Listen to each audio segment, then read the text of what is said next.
안녕하세요. 저는 9살 아들의 아빠이자 학생들을 가르치는 학원 강사인 40살 남성입니다. 이맘때가 되니 작년 겨울에 있었던 일이 생각이 나 사연을 보내봅니다. 저희 아들은 힘센 사람이 멋있다고 생각하고 또 누구보다 멋진 형아가 되고 싶었던 말괄량이 8살이었습니다. 여느 아들들이 그러하듯 게임하기를 좋아하고 힘으로 하는 놀이를 참 좋아했었어요. 넘치는 사내 아이의 힘을 주체하지 못했던 저희 부부는 아이를 태권도 도장으로 보내게 되었습니다. 자기보다 더 크고 힘이 좋은 멋있는 사범님이 계신 태권도 도장에서 아이는 더 멋진 사람이 되고 싶은 열정으로 불타올랐어요. 하루는 인간극장을 보고 아빠 같은 사람이 되고 싶다는 아이한테 감명을 받아 저희 아들을 불러앉혀다 물었더니 이렇게 대답을 하더군요. 지호야, 지호는 나중에 크면 어떤 사람이 되고 싶어? 엄청 멋있고 힘세고 태권도 잘하는 사람. 그러니까 누구 같은 사람 되고 싶어? 누굴 닮고 싶어? 되고 싶은 사람 있어? 나? 엄청 멋있고 엄청 힘세고 태권도 잘하는 사범님. 아, 우리 지호는 사범님 같은 사람이 되고 싶구나. 아들, 그래도 아빠 같은 사람도 되고 싶지 않아? 엄마 눈에는 지호 아빠도 엄청 멋있는데? 아빠는 힘도 안 세고 태권도도 잘 못해서. 하하, 우리 지호 그랬구나. 아빠가 얼른 힘 세지고 태권도도 배워야겠네.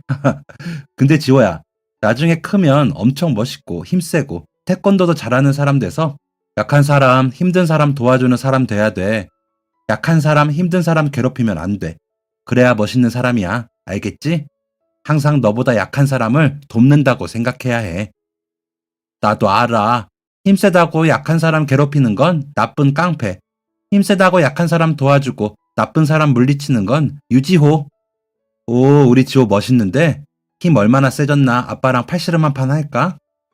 안 돼. 힘세다고 약한 사람 괴롭히는 나쁜 깡패가 될 수는 없어. 아빠 미안. 여보, 지호 때문에 미치겠다. 너무 귀엽다. 으그그, 우리 아들.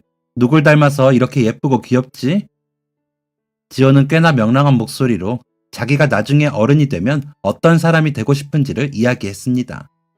이대로 멋있고 훌륭한 마음가짐을 가진 어른으로 자라주면 참 고맙겠다는 생각과 귀엽고 사랑스런 지금 이 모습을 천천히 오래 볼 수 있었으면 좋겠다는 생각이 교차로 스쳐 지나갔습니다.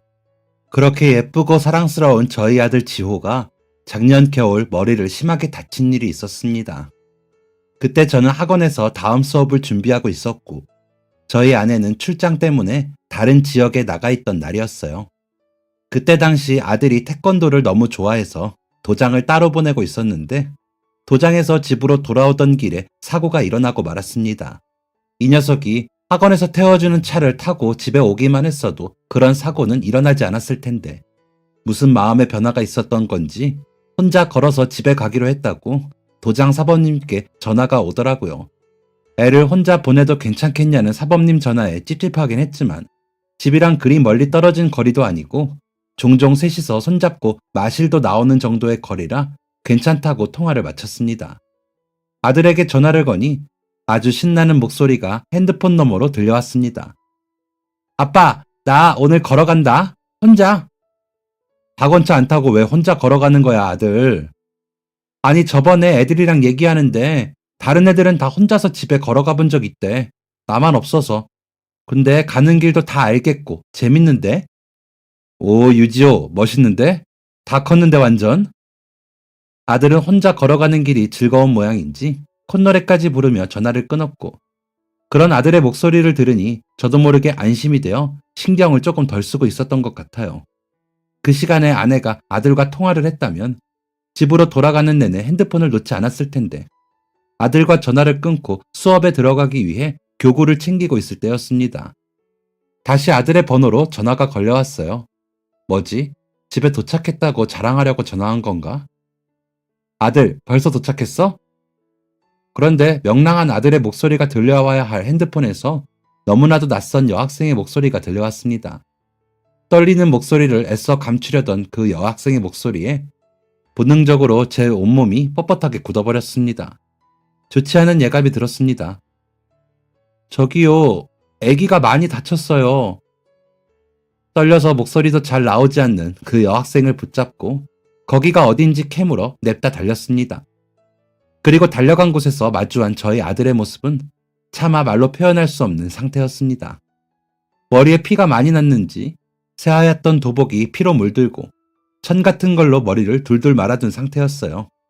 다른 건 아무것도 보이지 않고 아들의 얼굴만 보였습니다. 지호야, 지호야, 아빠 봐봐. 아빠 보여? 지호야! 아이를 차에 태우고 병원으로 가는 내내 눈물 한 방울 나지 않았습니다. 차에 아들을 태우는 내내 옆에서 이리저리 도와주던 여학생에게 가까스로 고맙다는 말을 전한 채 가장 가까운 병원으로 향했어요. 도착한 병원에서는 상처가 깊어 큰 병원으로 옮겨야 한다는 말을 했고, 병원으로 옮겨 5시간에 걸친 치료를 받고서야 겨우 놀란 가슴을 쓸어내릴 수 있었습니다. 아들은 횡단보도를 건너다 도복에 걸려 넘어졌고 뾰족하게 튀어나온 돌부리에 머리를 부딪혀 다치게 되었다고 했습니다. 빨갛게 쏟아지는 피에 놀라고 아찔해서 소리내어 엉엉 울기만 하는데 어디서 어떤 누나가 달려와 자기를 도와줬다고. 처음에는 머리에 뭘 세게 감아서 피를 막으려고 하다가 나중에는 이름도 물어보고 전화번호도 물어보고 자꾸 귀찮게 뭘 물어봤다고. 아들이 제게 이야기하는 동안 옆에서 듣고 있던 간호사 선생님이 말했습니다. 그 누나가 그랬어? 아유, 그 학생이 참 똑똑하네요. 아무래도 피를 많이 흘려서 지호가 의식이 혼미했을 거예요. 의식 잃지 않게 하려고 계속 말 걸고 뭐 물어보고 했나 보네. 놀라서 달려간 제게 간단한 정황만 설명하고 자신의 이름도 남기지 않은 채 가던 길을 갔던 그 여학생의 뒷모습이 떠올랐습니다. 아들을 치료한 담당 선생님도 당시 그 여학생의 도움이 없었더라면 위험한 상황에 처할 수도 있었다는 말을 하셨습니다. 저로서는 그 여학생에게 100번이고 1000번이고 감사 인사를 전해도 모자랄 상황이었어요. 이리고 뭐고 다 내팽개치고 아들 앞에 달려와 서로의 손을 붙잡은 저와 아내는 아들을 구해주었던 그 똑똑한 학생을 꼭 찾아내어 보답하자고 다짐했습니다. 고맙다는 말 한마디를 전하기 위해 저희 부부는 그때 학생이 입고 있던 교복을 토대로 일주일 넘게 그 학교 학생들에게 수소문을 했지만 찾을 수 없었습니다. 학원에 오는 학생들에게도 수차례 물어보았지만 찾을 수가 없었어요. 선생님, 그럼 페이스북이나 인스타그램에 한번 올려보세요. 찾을 수 있을지도 몰라요. 학원 학생들이 알려준 대로 아이들이 즐겨한다는 SNS에 수소문해보기도 했지만 그 학생이 SNS를 하지 않는 건지 아니면 어떤 사진 한 장도 없이 단순히 기억을 더듬어 설명하는 줄글에 추측이 어려웠던 건지 그 학생을 찾기가 어려웠습니다. 동네에 벽지도 붙여보았지만 소용이 없었습니다. 정말 어디로 증발이라도 한 건가 싶었어요. 그렇게 전하지 못한 고마운 마음을 마음속에 품은 채 언젠가 찾을 수 있을 거라는 믿음으로 연락을 기다리며 아들과 함께 병원을 갔다 돌아오던 어느 날이었습니다. 집 앞에 도착했는데 현관문 옆에 낯선 쇼핑백 하나가 놓여 있었어요. 다소 수상한 그 쇼핑백을 들여다보니 그 안에는 생뚱맞은 손소독제와 탐스럽게 익은 사과가 들어있었습니다. 그리고 정성스레 작성한 편지 한 통이 있었습니다. 참으로 오랜만에 보는 편지 봉투였습니다. 편지에는 이런 내용이 적혀 있었어요. 203동 주민분들께 안녕하세요. 704호 예비 입주민입니다. 가족들과 함께 할 새로운 보금자리로 이사를 앞두고 12월 30일부터 1월 10일까지 내부 인테리어를 진행하게 되었습니다. 아직까지는 코로나로 모두가 힘든 시기인데 요란한 공사로 인해 불편을 끼치게 되어 대단히 죄송합니다. 코로나 때문에 또 추운 날씨 탓에 집안에 머무르시는 시간이 많으실 텐데 그 피해를 최소화할 수 있도록 최대한 빠르게 마무리하도록 하겠습니다. 직접 찾아뵙고 인사드리며 양해를 구하는 것이 도리이나 코로나로 인해 신뢰가 되지는 않을까 우려하여 이마저도 비대면으로 전달드리는 점 너그러운 마음으로 양해 부탁드립니다. 좋은 이웃이 되도록 노력하겠습니다. 감사합니다. 인테리어 공사를 하면 제법 시끄럽고 요란할 테니 양해를 구하고자 아래층에서 남기고 간 선물인 듯 했습니다. 쇼핑백을 집 안으로 챙겨 들어가면서도 이걸 받아도 되나 싶더라고요. 그냥 간단히 엘리베이터에 양해문만 올려도 됐을 텐데. 집집마다 마음을 담아 신경을 쓰고 선물과 편지까지 전해주니 말 한마디에 천냥빛을 갚는다 라는 말이 새삼 가슴에 와닿았습니다. 이게 뭔데? 아랫집에 이사 오는데 인테리어 공사한다고. 미안해서 두고 간 것 같더라. 요즘도 이렇게 집집마다 마음 써주는 사람들이 있네. 이렇게까지 안 해도 되는데. 괜히 받기가 미안해지네. 아내와 저는 그날 밤 예상치 못한 선물과 편지에 마음이 훈훈하고 또 넉넉해졌습니다. 세상이 점점 개인주의가 되면서 조금만 불편해도 참지 않고 날이 선 말들이 오고 가는 요즘. 물론 이런 선물과 편지를 받고도 시끄럽다고 항의하는 사람들이 분명 존재할 테고, 선물을 받으나 그냥 엘리베이터에 양해문 하나만 써서 붙이나 삐뚤어진 사람들은 끝까지 삐뚤어질 텐데, 이렇게 먼저 양해를 구하고 이해를 구하는 모습에 가슴이 따뜻해졌습니다. 쉽지 않은 일임을 저희 부부도 알고 있기 때문이겠죠. 지금은 지난 일이 되었지만 저희 부부는 늘 이웃 간의 갈등을 앞세우기보다는 서로 이해하고 먼저 이해를 구하는 일들이 많아지기를 바라고 있습니다. 저희도 그런 이웃이 되려고 노력하고 있고요. 항상 좋은 이웃과 따뜻한 이웃들이 살가운 정을 나누면서 행복하게 더 붙어 살 수 있을 것이라고 믿기 때문에 아내와 아들과 함께 아랫집에서 선물해 주신 사과를 깎아 먹으며 따뜻한 저녁을 보냈습니다. 새로 이사올 아래층 주민이 기다려졌어요. 그 후로 2주 정도가 흘렀습니다. 강의실에서 수업을 마치고 나오는데 아내에게 전화가 걸려왔습니다. 여보, 지호 전화 왔는데 아랫집에서 오늘 이사 왔다고 떡을 나눠주고 가셨대. 지호가 맛있다고 난리야. 정말? 그러고 보니 이사떡도 참 오랜만이다. 요즘은 몇 층에 어떤 사람이 이사 가고 이사 오는지도 잘 모르는 일이 태반인데 맛있게 잘 먹었다고 인사라도 드려야겠네. 한 번도 아니고 2번씩이나 뭘 얻어먹었으니. 아래층 사람들이 드디어 이사를 온 것 같았습니다. 요즘은 이사 왔다고 해서 떡을 돌리는 집이 잘 없던데. 어떤 사람들일까?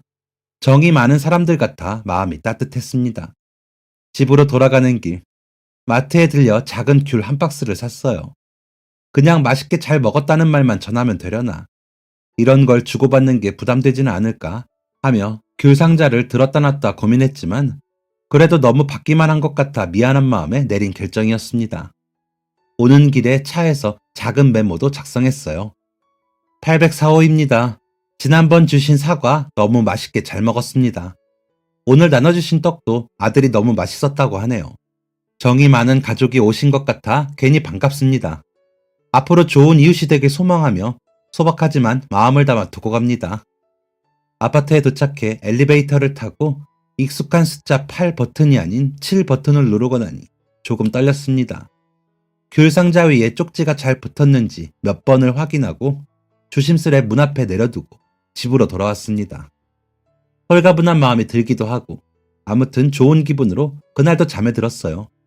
다음날 아침 출근을 하기 위해 오른 엘리베이터가 7층에 멈추어 섰습니다. 그리고 교복을 입은 한 여학생이 엘리베이터에 올라탔습니다. 안녕하세요. 핸드폰을 보고 있던 저는 순간적으로 귀를 의심했습니다. 요즘은 엘리베이터에서 이웃을 만나더라도 짧은 인사가 오고 가기 힘든 세상인데 학생이 먼저 인사를 건네니 습관처럼 말없이 서 있던 내 자신이 무척이나 부끄러웠습니다. 심지어 저는 학원에서 학생들을 가르치는 강사이기까지 했습니다. 아니, 최소한 어른이라는 사람이 학생이 먼저 인사를 할 때까지 핸드폰이나 보고 있는 한심한 행동을 했다니 너무나 부끄럽고 창피한 일이었어요. 핸드폰을 들여다보던 제가 고개를 들어 학생을 바라보았습니다. 안녕하세요 하고 인사를 받아줄 생각으로 말입니다. 그리고 학생의 얼굴을 보자마자 깜짝 놀라고 말았습니다. 마스크를 쓰고 있어서 정확하지는 않았지만 마스크를 쓰고 있는 얼굴이었기에 알아볼 수 있었을지도 모르겠습니다. 반듯하게 잘라진 앞머리도 그렇고 교복도 그렇고 아들을 구해주었던 그 여학생이 틀림없다는 확신이 들었습니다. 스치듯 보았던 얼굴이지만 그래도 저는 기대에 들뜬 목소리를 감추지 못하고 물었습니다. 저기 학생 혹시 네. 704호 이사 왔어요. 뵙는 분들마다 여쭤보시네요. 그게 아니라 혹시 이 아이 알죠? 저는 핸드폰을 꺼내 바탕화면에 설정해 두었던 아들의 사진을 보여주었습니다. 사진 속 아들의 얼굴을 확인한 학생의 두 눈이 동그래졌습니다. 핸드폰을 응시하던 학생이 손으로 입을 가리고 제게로 시선을 옮겼습니다. 네, 알아요. 얘 왜요? 무슨 일 생긴 거 아니죠? 그럴 리가요. 학생이 그때 너무 잘 도와줘서 지금 너무 건강하게 잘 지내요. 치료도 잘 받고. 내가 그때 학생을 그렇게 보내면 안 됐었는데 고맙다는 인사도 제대로 못하고 너무 미안했어요. 병원에서 말하기를 응급처치를 잘해준 덕분에 우리 아들이 무사할 수 있었다고. 이름도 한 번 안 물어보고 그렇게 보내면 안 됐었는데 고맙다는 인사를 하려고 보니 학생을 찾을 방법이 없더라고요. 내 아들 구해준 생명의 은인인데. 에이, 아니에요. 저는 그냥 애가 넘어져서 피를 흘리기에 지혈해주고 구급차 올 때까지 말 걸어준 것 뿐인데요. 거기까지 대화를 나누었을 때 엘리베이터가 띵 하는 소리를 내며 문을 열었습니다. 학생이 말을 더듬으며 황급히 엘리베이터에서 내리며 말했습니다. 아무튼 건강하다니 다행이에요. 저 친구가 앞에서 기다리고 있어서요. 얼른 가보겠습니다. 안녕히 가세요. 학생은 마음이 급한 와중에도 꼬박꼬박 인사까지 하고는 뛰어갔습니다. 띵 하고 문이 닫히고 엘리베이터가 지하로 내려가는 동안 가슴이 콩닥거렸습니다. 이렇게 이웃으로 만날 줄이야. 그날 회사를 마치자마자 아내에게 전화를 걸었습니다. 여보, 내가 오늘 아침에 출근하면서 엘리베이터에서 누구를 만났는지 알아? 누구 만났는데? 뭐 연예인이라도 만났어? 뭐 우리한테 연예인이긴 하네. 그때 우리 지호 구해줬던 학생 기억나? 당연히 기억하지. 헉, 설마 그 학생 만난 거야? 어떻게 했어? 설마 또 그냥 보낸 거 아니지? 뭐라도 보답을 해야 하는데. 글쎄 말이야. 그 학생이 우리 아랫집 이사 온 집이더라고. 704호. 친구가 기다리고 있다고 황급히 내리기에 일단은 그냥 보냈어. 가는 길에 뭐라도 사서 인사라도 드릴까 하는데 그 집에 뭘 사가는 게 좋을까? 내가 지금 그리로 갈게. 만나서 같이 고르자. 뭐가 좋을까 한참을 고민하다 아내와 함께 과일 가게로 가서 과일 바구니를 샀습니다. 그리고 얼마 되지 않는 액수이지만 은행으로 가서 현금도 조금 뽑았어요. 고마운 마음을 현금으로 표현한다는 게 성의 없어 보이진 않을까 많이 고민했습니다. 하지만 상품권이나 다른 종류는 사람에 따라 필요가 없을 수도 있으니 처음 뵙는 분들에게 가장 쓸모있는 건 현금뿐이겠더라고요.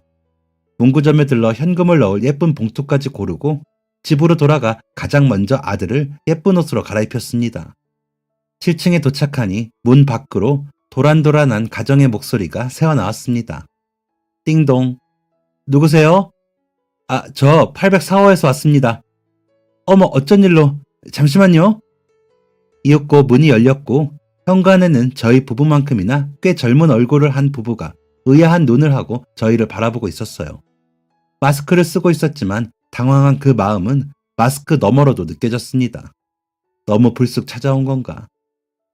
갑자기 불쑥 죄송해요. 놀라셨죠?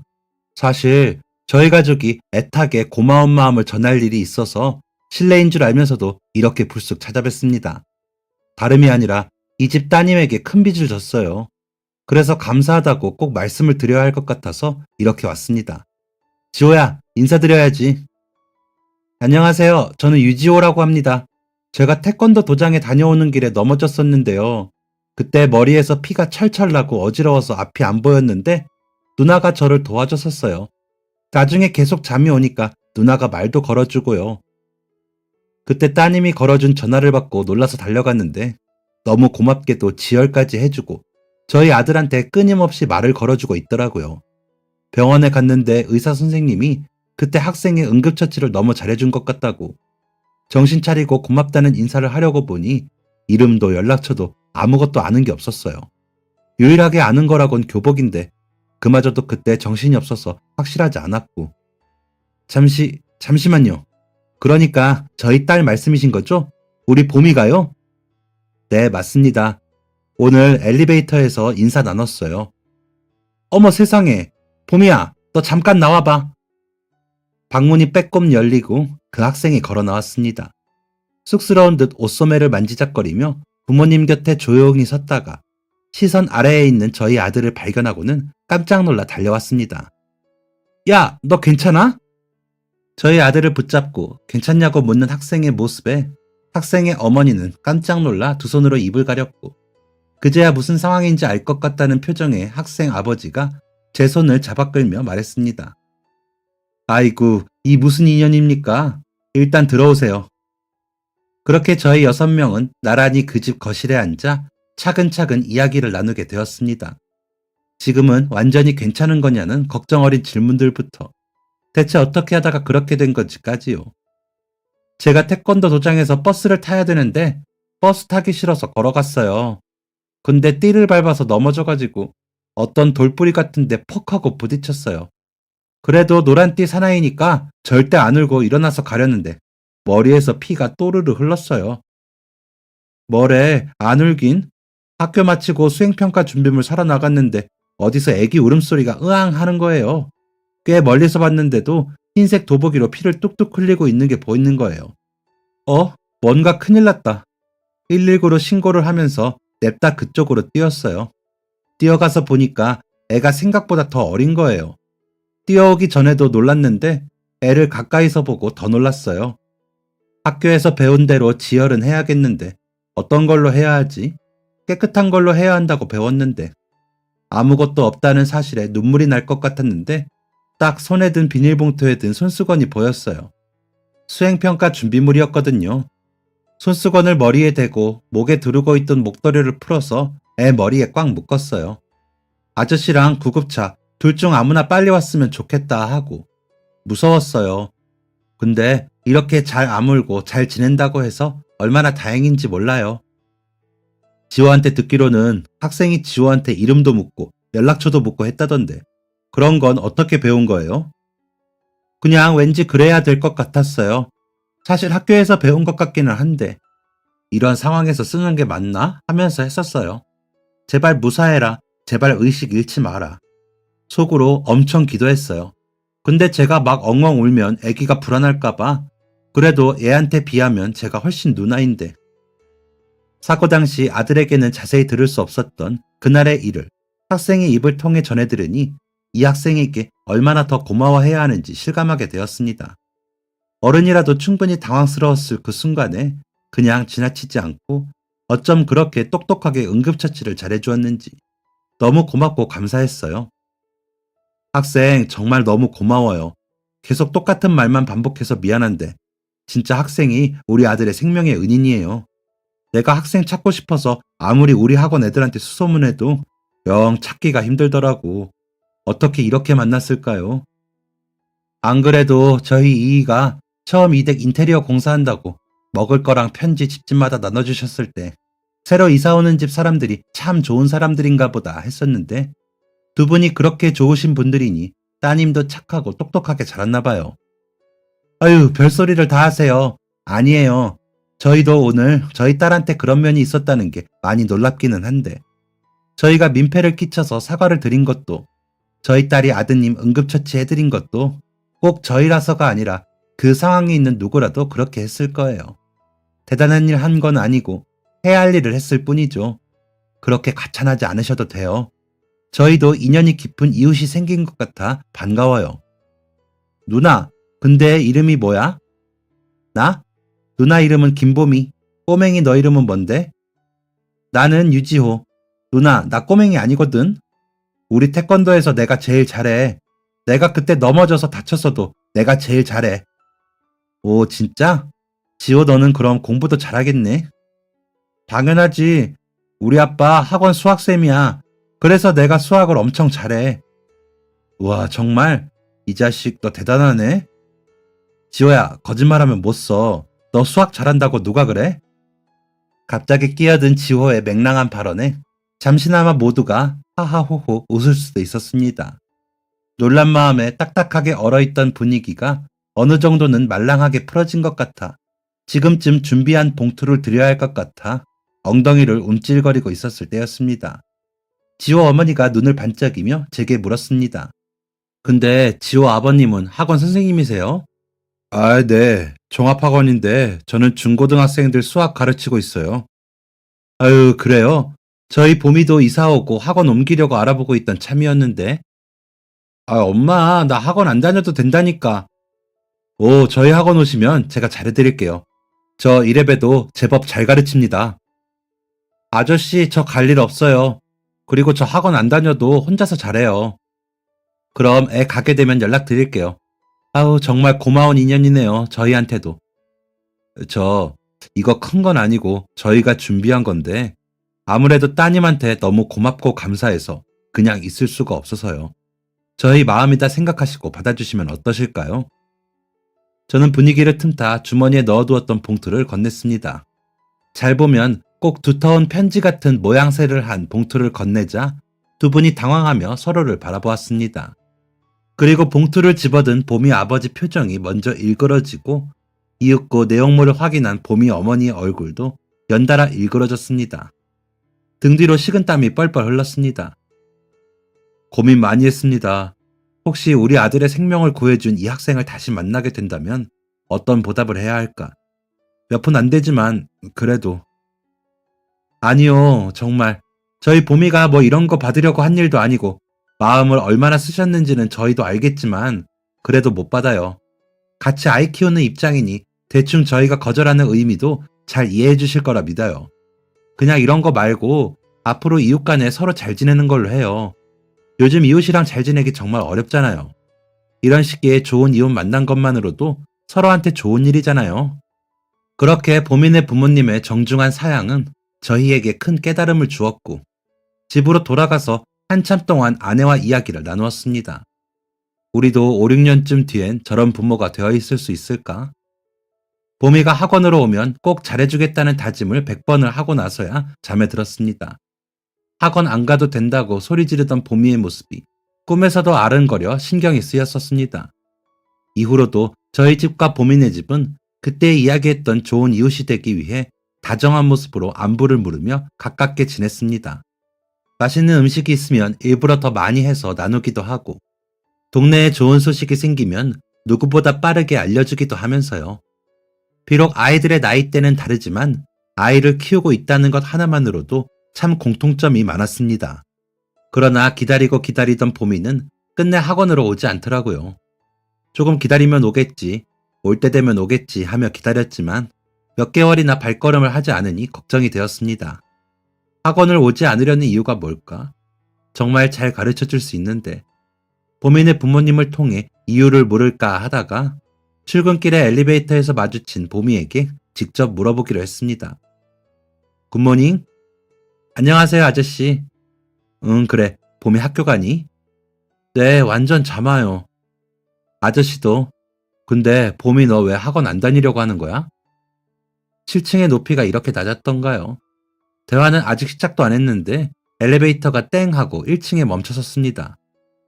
하하하 하고 어색한 웃음으로 무마하고 내리려는 봄이를 불러 세웠습니다. 아이, 대답은 해주고 가야지. 학원비 너무 비싸잖아요. 저는 학교 수업이 더 좋은 것 같아요. 저 친구가 기다리고 있어서. 안녕히 가세요, 아저씨. 봄이의 입에서 나온 말은 상당히 충격이었습니다. 마냥 아이로만 보였는데 속으로 그렇게 학원비 걱정을 하고 있을 줄은 상상도 하지 못했던 일이었어요. 한참을 꼼짝없이 주차된 차 안에 멍하니 앉아 있다가 차에 다시 시동을 끄고 집으로 올라갔습니다. 무슨 말이라도 아내와 나누어 봐야 할 것 같았거든요. 뭐야, 당신 아직 안 갔어? 아빠 퇴근했어요? 아이 등교를 준비하며 출근 준비를 하고 있던 아내가 놀란 눈이 되어 물었습니다. 자초지종을 설명하니 아내 역시 충격을 받은 듯 잠깐 동안 말이 없더라고요. 그래, 봄이 걔가 진짜 똑똑하고 착한 애라니깐. 여보, 혹시 이런 방법은 어때? 당신도 학원 측에 학원비 무료로 해달라고 말하기는 어려울 테니까 우리가 준비했던 돈으로 학원비 내주고 봄이한테는 당신이 잘 얘기해서 봄이 학원 그냥 보낼 수 있게 된 걸로 됐다고 하는 거야. 그게 아니면 봄이한테만이라도 착한 일에서 학원비 걱정 없이 학원 다닐 수 있게 된 걸로 말하면 봄이 마음도 괜찮지 않을까? 아내의 말은 제가 생각했던 그 어떤 것들보다 그럴듯했습니다. 번뜩이는 아내의 아이디어를 품에 안고 조금은 들뜬 마음으로 하루를 보냈어요. 그리고 퇴근하자마자 봄이네 아버지를 만나 저녁을 함께 했습니다. 지호네 무슨 좋은 일 있어요? 이렇게 저녁을 같이 하자고 그러시고 그것도 우리 둘이서만. 네, 있지요. 착하고 똑똑한 봄이 학원 보낼 방법을 생각해냈어요. 아이고, 지가 죽어도 안 가겠다는데 가기 싫다는 걸 억지로 보낼 마음은 없어요.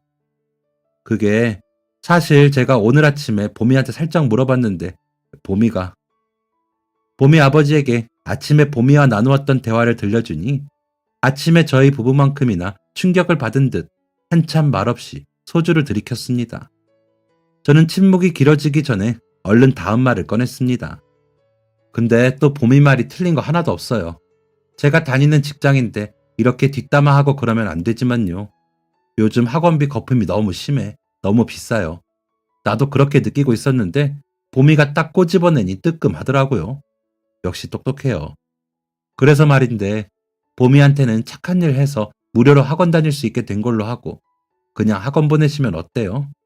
학원비는 저희가 부담하는 걸로 하고요. 우리 봄이 똑똑하죠. 근데 그렇게 어려운 형편도 아닌데 뭘 그렇게까지 마음 쓸까? 다 저 공부시키고 맛있는 거 먹이려고 엄마 아빠가 매일같이 일하는 건데. 에휴, 너무 커버렸어요. 아니, 그나저나 학원비를 왜 지원해가 부담해요? 아우, 부담스러워서 안 돼요. 그래도 봄이한테 말할 구실은 생겼으니 그걸로 고마워요. 믿어야 할 텐데. 믿게 해야죠. 제가 어떻게 해서든 믿게 하겠습니다. 학원비는 봄이 고등학교 갈 때까지만이라도 저희가. 이보세요, 지호 아버지. 참 사람 그렇게 안 봤는데.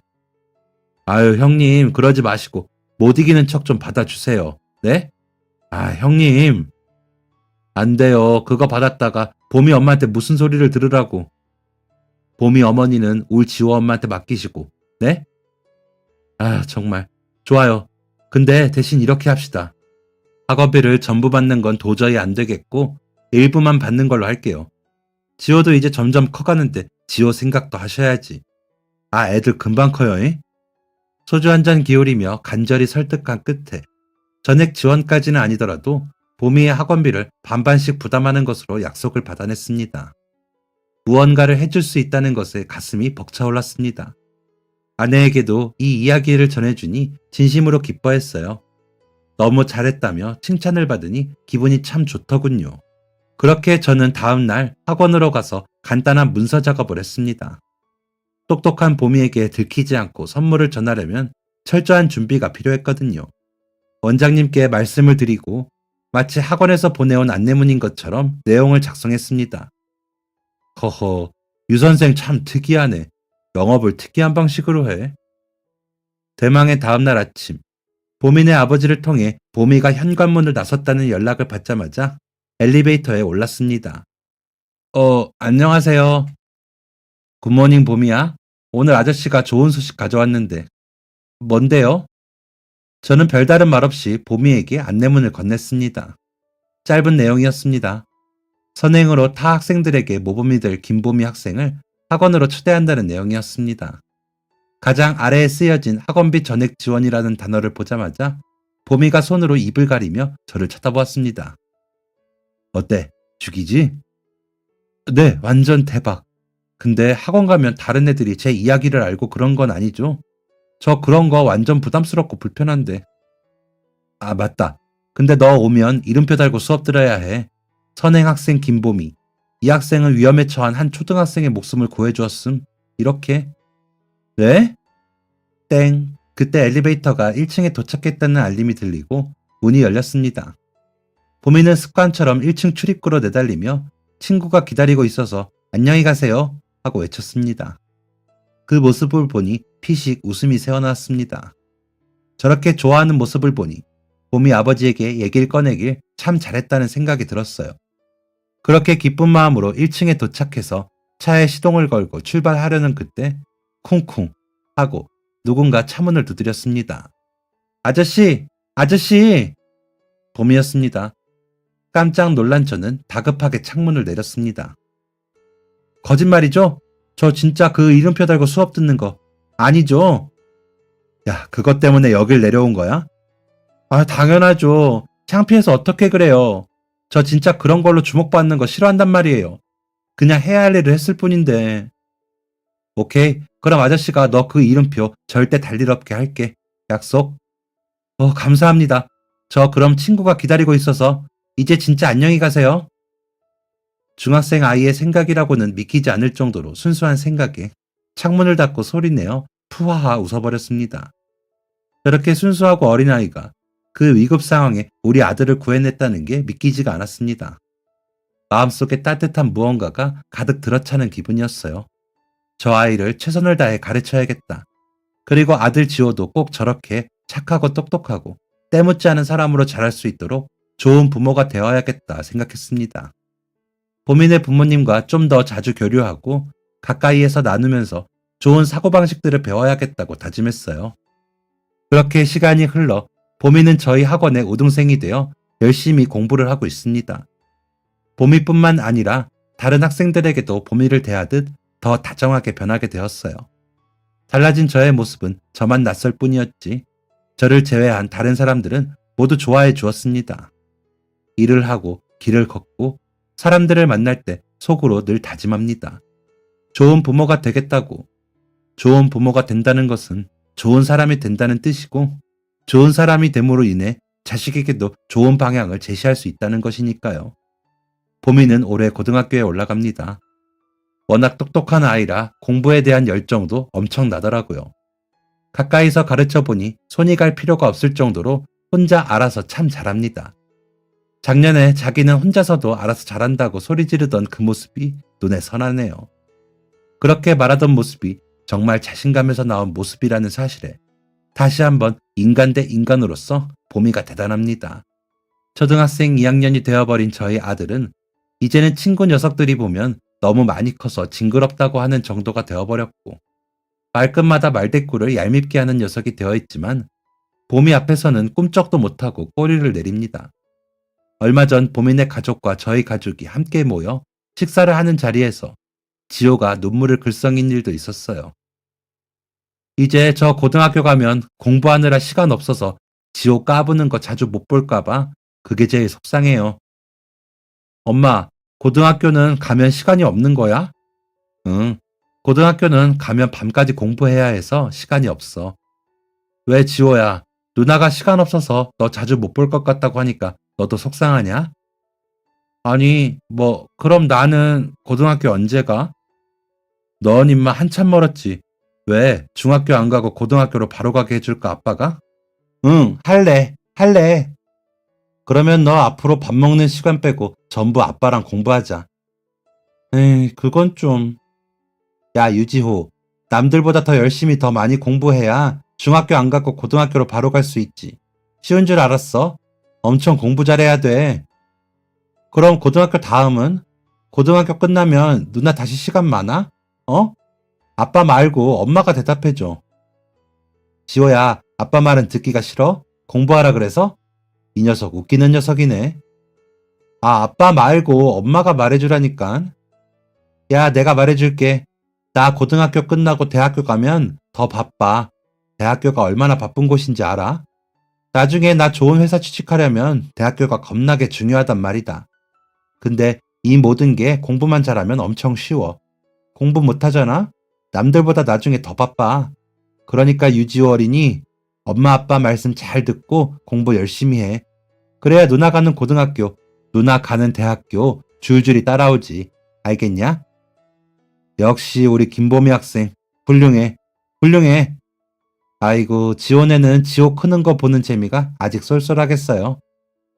저희 아들은 아직 천방지축 말썽쟁이이지만 그 녀석이 커가는 모습을 지켜보는 것이 너무나도 행복합니다.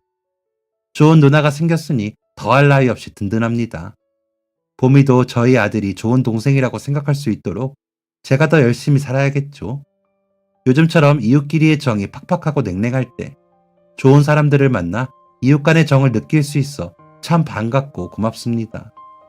모든 인연을 만들어준 착한 보미에게 고맙다는 말을 또 한 번 전하며 이 글을 마칩니다.